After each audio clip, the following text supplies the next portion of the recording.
Welcome to IAS. स्वागत है आप सभी लोगों का प्रीलिम बूस्टर न्यूज डिस्कशन में।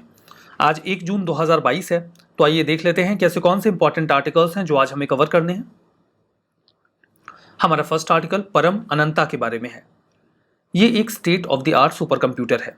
वर्तमान में जो भी हमारे पास highest level of technology available है उसका इस्तेमाल इस सुपर कंप्यूटर में किया गया है। इसे अभी हाल ही में IIT गांधीनगर में कमीशन किया गया। परम अनंतता इसकी जो पीक परफॉर्मेंस कैपेबिलिटी है that is of 838 teraflop. 1 teraflop का मतलब ये होता है कि ये जो कंप्यूटर है वो 1 ट्रिलियन कैलकुलेशंस करने में कैपेबल है विद इन सेकेंड। और यहाँ पे जो टेराफ्लॉप्स हैं those are 838। You can understand the capacity of this super computer. इसे डिप्लॉय किया गया है centre for development of advance computing के द्वारा और इसमें शामिल रहा IIT गांधीनगर।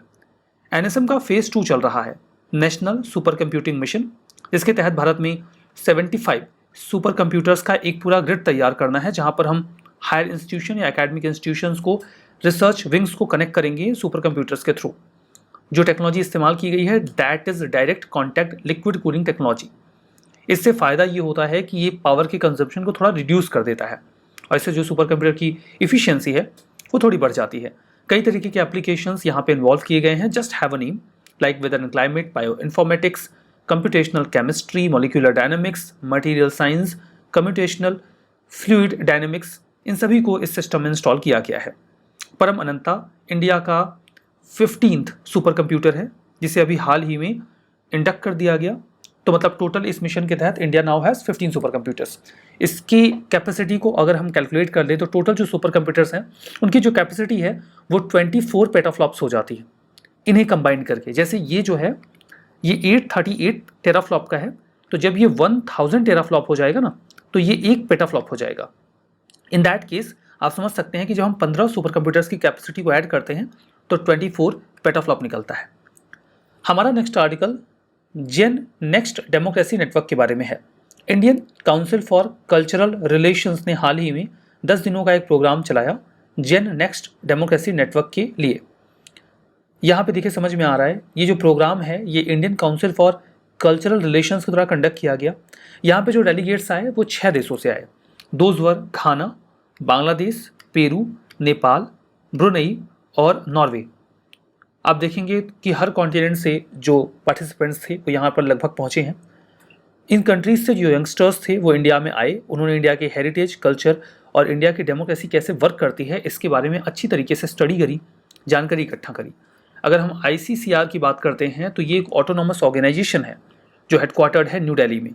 1950 में इसे मौलाना अबुल कलाम आज़ाद जी के द्वारा स्टैब्लिश किया गया था।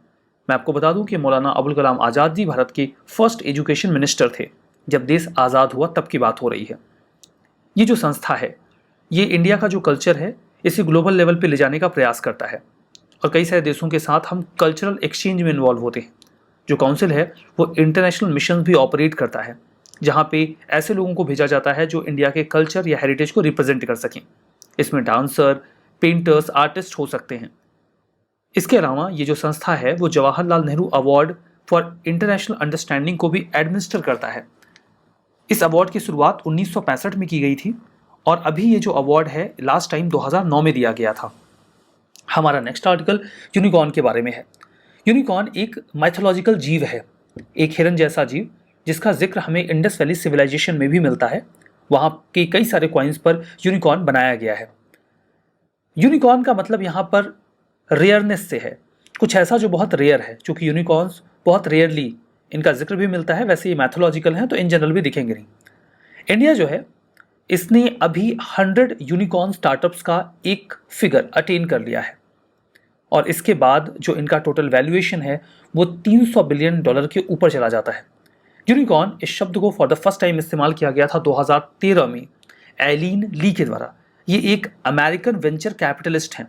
वेंचर कैपिटलिस्ट वो लोग होते हैं जो किसी भी आइडिया के लिए फंड करते हैं। उन्हें ऐसा लगता है कि ये आइडिया मार्केटेबल है और इससे प्रॉफिट अर्न किया जा सकता है, तो ये किसी भी ऐसे स्टार्टअप को पैसे दे देते हैं कि चलिए आपका आइडिया अच्छा है, आप हमारे पैसे लीजिए और काम करिए। यूनिकॉर्न कोई भी प्राइवेट कंपनी होती है या वेंचर कैपिटल बैक्ड स्टार्टअप होता है, एक ऐसा स्टार्टअप जिसे किसी वेंचर कैपिटलिस्ट ने पैसे दिए हों। अगर वो स्टार्टअप $1 बिलियन की वैल्यूएशन को अटेन कर लेता है तो उसे यूनिकॉर्न का दर्जा दे दिया जाता है।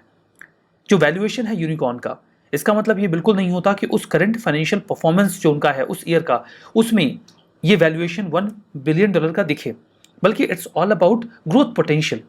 जो इन्वेस्टर्स हैं, जो वेंचर कैपिटलिस्ट हैं, उन्हें ऐसा लगता है कि ये जो एंटिटी है ये 1 बिलियन वर्थ की पहुंच चुकी है तो उसे यूनिकॉर्न का दर्जा दे दिया जाएगा। ये बिल्कुल इन स्टार्टअप्स की रेयरिटी को शो करता है, मतलब ये स्टार्टअप्स कम संख्या में हैं, रेयर हैं। भारत में स्टार्टअप्स या यूनिकॉर्न की स्थिति क्या है? दुनिया में अगर नंबर ऑफ स्टार्टअप्स की बात करें या उनके लिए जो इकोसिस्टम है उसकी बात करें तो India 3rd largest startup ecosystem है, यूएस और चाइना के बाद, जहां पर यूनिकॉर्न्स की संख्या ज़्यादा है। 44 इंडियन स्टार्टअप्स ने 2021 में यूनिकॉर्न का दर्जा प्राप्त किया था और अब ये संख्या 100 पहुंच गई है। वर्तमान में अगर आप देखें तो दुनिया में अगर 10 यूनिकॉर्न हैं तो उनमें से एक आपको इंडिया में मिल जाएगा। हमारा next article prime minister employment generation programme के बारे में है। हाल ही में एमएसएमई मिनिस्ट्री ने इस प्रोग्राम को 2026 तक एक्सटेंड कर दिया है। इसी रेफरेंस में ये जो प्रोग्राम है ये न्यूज़ में भी आया है। मैं आपको बता दूं ये एक सेंट्रल सेक्टर स्कीम है जिसे एडमिनिस्टर किया जाता है मिनिस्ट्री ऑफ एमएसएमई के द्वारा। 2008-9 में इसकी शुरुआत की गई। ये एक क्रेडिट लिंक्ड सब्सिडी स्कीम है, मतलब आप लोन लीजिए और आपके लोन पर सरकार आपको सब्सिडी दे देगी, मतलब कुछ लोन के पैसे सरकार अपनी ओर से चुका देगी ताकि आपके ऊपर ज़्यादा बर्डन ना आए। बेसिकली इसे माइक्रो एंटरप्राइजेस के लिए पैसे दिए जाते हैं कि आप उसे सेटअप कर सकें। इसे इम्प्लीमेंट किया जाता है केवीआईसी के द्वारा, khadi and village industries commission के द्वारा, जो कि एक स्टैट्यूटरी ऑर्गेनाइजेशन है जिसका एडमिनिस्ट्रेटिव कंट्रोल एमएसएमई मिनिस्ट्री के पास ही होता है। कौन है एलिजिबल इस प्रोग्राम के तहत? कोई भी ऐसा व्यक्ति जो 18 वर्ष से अधिक आयु का है और एंटरप्राइज स्टैब्लिश करना चाहता है वो इस प्रोग्राम का लाभ उठा सकता है। केवल नए प्रोजेक्ट्स या यूनिट्स के लिए ही पैसे दिए जाएंगे। कोई एग्जिस्टिंग यूनिट है उसके लिए पैसे नहीं मिलेंगे। कोई सेल्फ हेल्प ग्रुप जिसने अभी तक कोई भी बेनिफिट अटेन ना किया हो, कोई सोसाइटी, प्रोडक्शन कोऑपरेटिव सोसाइटीज़ या चैरिटेबल ट्रस्ट, वो भी इसके तहत कोई एंटरप्राइज स्टैब्लिश कर सकते हैं। देखिए, इसमें यह कहा गया है कि जो भी प्रोजेक्ट आप लगाने वाले हैं उसकी मैक्सिमम कॉस्ट अगर वो मैन्युफैक्चरिंग सेक्टर का है तो 50 लाख के ऊपर नहीं होनी चाहिए, और अगर वो सर्विस सेक्टर का है तो यहाँ पर 20 लाख से ज़्यादा इसकी कॉस्ट नहीं होनी चाहिए, तभी आपको फंड मिलेंगे। मतलब मैक्सिमम 50 लाख मैन्युफैक्चरिंग सेक्टर के लिए और मैक्सिमम 20 लाख सर्विस सेक्टर के लिए आप पैसे ले सकते हैं। ध्यान दीजिए, इसके लिए आप लोन ले सकते हैं और जो लोन आप लेते हैं उसमें 5 से 10% अमाउंट ही आपको देना पड़ता है, बाकी लगभग 90% तक आपको लोन मिल जाता है जो भी प्रोजेक्ट कॉस्ट होती है। अब ये जो 90% आपने लोन में उठाया, सपोज करते हैं कि 100 रुपये आपके प्रोजेक्ट की कॉस्ट है, जिसमें से 10 रुपये आपको खुद लगाने होंगे और 90 रुपये मिल जाएंगे आपको लोन के तौर पे। अभी जो 90 रुपये आपको लोन के तौर पे मिलेंगे उसमें सरकार आपको सब्सिडी दे देगी, मतलब इस 90 रुपये में से एक हिस्सा सरकार अपनी ओर से चुका देगी। वो पैसा सीधा बैंक के अकाउंट में चला जाएगा और वो आपके अकाउंट में क्रेडिट कर देंगे कि आपने चुका दिया।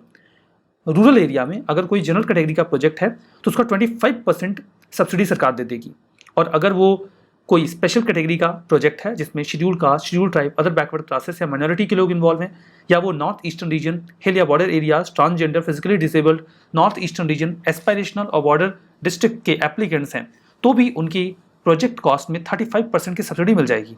लाइक 100 रुपये आपके प्रोजेक्ट की कॉस्ट है, 10 रुपये आपने अपने लगाए, 90 रुपये आपने लोन ले लिए, इस 90 रुपये में 35 रुपये सरकार दे देगी या 25 रुपये सरकार दे देगी। ध्यान दीजिएगा, आपको अपना परफॉर्मेंस मेंटेन करना होगा, मतलब ये पैसे 3 साल तक सरकार की ओर से आपके अकाउंट में क्रेडिट नहीं किए जाएंगे।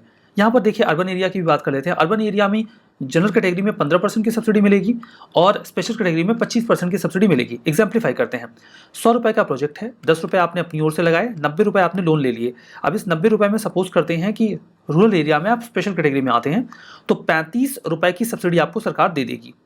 ठीक है, 35 रुपये की सब्सिडी अगर आपको मिल रही है तो ये बैंक के पास चली जाएगी। ठीक है, बैंक को 35 रुपये मिल गए, लेकिन आपने 90 रुपये चुका दिए हैं, इसे बैंक क्रेडिट नहीं करेगा 3 साल तक। 3 साल तक देखा जाएगा कि आप अपनी वेंचर को अच्छे से रन कर रहे हैं, उसके बाद ही ये 35 रुपये आपके अकाउंट में क्रेडिट कर दिए जाएंगे और बाकी का जो भी अमाउंट बचता है दैट विल बी, अगर आप इसमें से घटाएंगे तो 55 रुपये बचेंगे। तो 55 रुपये आप अपना चुकाइए, 35 सरकार ने दे दिए। तो ये फ़ायदा है ना, काफ़ी बढ़िया फ़ायदा है। बहुत कम पैसे इन्वेस्ट करके आप बढ़िया सा एक एंटरप्राइज खोल सकते हैं। जो लोन है वो public sector bank, regional rural bank, cooperative bank और प्राइवेट शेड्यूल कमर्शियल बैंक्स दे सकते हैं। इस प्रकार के प्रोजेक्ट को अप्रूव किया जाता है स्टेट टास्क फोर्स कमेटी के द्वारा। हमारा नेक्स्ट आर्टिकल यूएन हैबिटेट के बारे में है। यूएन हैबिटेट ने अभी हाल ही में आइडेंटिफाई किया है कुछ बहुत ही प्रेसिंग चैलेंजेस जो भारत में सिटीज़ फेस कर रही हैं। स्पेसिफिक फोकस यहाँ पे रहा जयपुर सिटी का, जिसमें rapid expansion of cities and weak urban mobility, इन दो को हाईलाइट किया गया कि सिटी काफ़ी तेज़ी से एक्सपेंड कर रही है और मोबिलिटी काफ़ी कम है। United Nations human settlement programme UN habitat, जो कि यूनाइटेड नेशंस एजेंसी का एक ह्यूमन सेटलमेंट और सस्टेनेबल अर्बन डेवलपमेंट का इनिशिएटिव है। यहाँ पर देखिए, अगर यूएन हैबिटेट की बात चली रही है, इसका बेसिक ऑब्जेक्टिव ये होता है कि ऐसी सिटीज़ को डेवलप किया जाए सोशली और एनवायरमेंटली जो फेवरेबल हो, जो नुकसान ना पहुँचाने वाली हूँ। इस इनिशिएटिव को 1900 यूएन हैबिटेट को 1978 में एस्टैब्लिश किया गया। यह हेडक्वार्टर्ड है केन्या के नैरोबी में। ये रिपोर्ट करता है यूनाइटेड नेशंस जनरल असेंबली को, और इसके मतलब ये एक मेंबर भी है यूनाइटेड नेशन डेवलपमेंट ग्रुप का भी। हैबिटेट एजेंडा, यूएन हैबिटेट ये जो अपना मैंडेट है, ये अपना एजेंडा जो है वो हैबिटेट 2 का जो एक मीटिंग हुई थी, United Nations conference on human settlement हुआ हैबिटेट 2, ये हुआ 1996 में, ठीक है। उसी दौरान ये पूरा एजेंडा तैयार किया गया। इसकी मीटिंग जो होती है वो 20 साल में एक बार होती है कॉन्फ्रेंस। तो सेकंड 1996 में हुई थी, और जो थर्ड हुई थी वो 2016 में हुई थी ना। तो 2016 में 1996, देन 2006, देन 2016, तो 20 साल बाद जब 2016 में इसकी मीटिंग हुई थी तो 2016 के प्रीलिम्स में इस पे प्रश्न भी पूछा गया था। बेसिक ऑब्जेक्टिव ये है, ट्विन ऑब्जेक्टिव है कि सभी लोगों को शेल्टर मिल जाए और सस्टेनेबल ह्यूमन सेटलमेंट स्टैब्लिश किए जाए। हमारा next article UN peacekeepers के बारे में है। हाल ही में UN peacekeepers day observe किया गया। थीम रही people, peace, progress, the power of partnership. UN peacekeepers security provide करवाते हैं पॉलिटिकल और पीस बिल्डिंग सपोर्ट देकर। मान लीजिए 2 पार्टीज हैं, इनके बीच में कॉन्फ्लिक्ट हो गया, तो इस कॉन्फ्लिक्ट के रेजोल्यूशन के लिए यूनाइटेड नेशंस अपनी ओर से पीस कीपर्स भेजता है, ताकि जो कॉन्फ्लिक्ट है उसके खत्म होने के बाद या उसे खत्म करवा के तेजी से रिकवरी की जा सके और पीस की ओर जाया जा सके। ये 3 बेसिक प्रिंसिपल पे वर्क करता है। जब भी पीस कीपिंग फोर्सेस भेजी जाती हैं, दोनों पार्टीज की कंसेंट रिक्वायर्ड है। पीस कीपिंग फोर्सेस इम्पार्शियल रहेंगे, वो किसी एक पार्टी को फायदा या नुकसान नहीं पहुंचाएंगे, और वो फोर्स का इस्तेमाल नहीं करेंगे। केवल 2 कंडीशंस में वो बल प्रयोग कर सकते हैं, एक तो सेल्फ डिफेंस में, और दूसरा जो मैंडेट उन्हें दिया गया है उसको प्रोटेक्ट करने के लिए। ये ज्वाइंट एफर्ट होता है department of peace operations and department of operational support का। हर पीस कीपिंग फोर्स को सिक्योरिटी काउंसिल की संस्तुति यानी कि ऑथराइजेशन आवश्यक होता है। यूएन पीस कीपर्स, जिन्हें सामान्यतया ब्लू बैरेट्स या ब्लू हेलमेट्स कहा जाता है, बिकॉज ये नीले कलर के हेलमेट्स पहनते हैं, ये इनका एक कॉमन नाम है। इसमें सोल्जर्स, पुलिस ऑफिसर्स और सिविलियन पर्सनल्स होते हैं। पीस कीपिंग फोर्सेस को मेंबर्स वॉलंटरली कंट्रीब्यूट करते हैं, अपनी स्वेच्छा से भेजते हैं। जो सिविलियन स्टाफ है वो इंटरनेशनल सिविल सर्वेंट होते हैं, जो यूएन सेक्रेटेरिएट में काम कर रहे होते हैं। यूएन पीस कीपिंग ऑपरेशंस के लिए फंड की रिस्पॉन्सिबिलिटी सभी यूएन मेंबर्स की होती है, और यूएन पीस कीपर्स या यूएन पीस कीपिंग फोर्सेस को इसके लिए नोबेल पीस प्राइज भी दिया गया है। हमारा नेक्स्ट आर्टिकल जल जीवन मिशन के बारे में है। 50% रूरल हाउस होल्ड को इंडिया में अब कवर कर लिया गया है अंडर जल जीवन मिशन।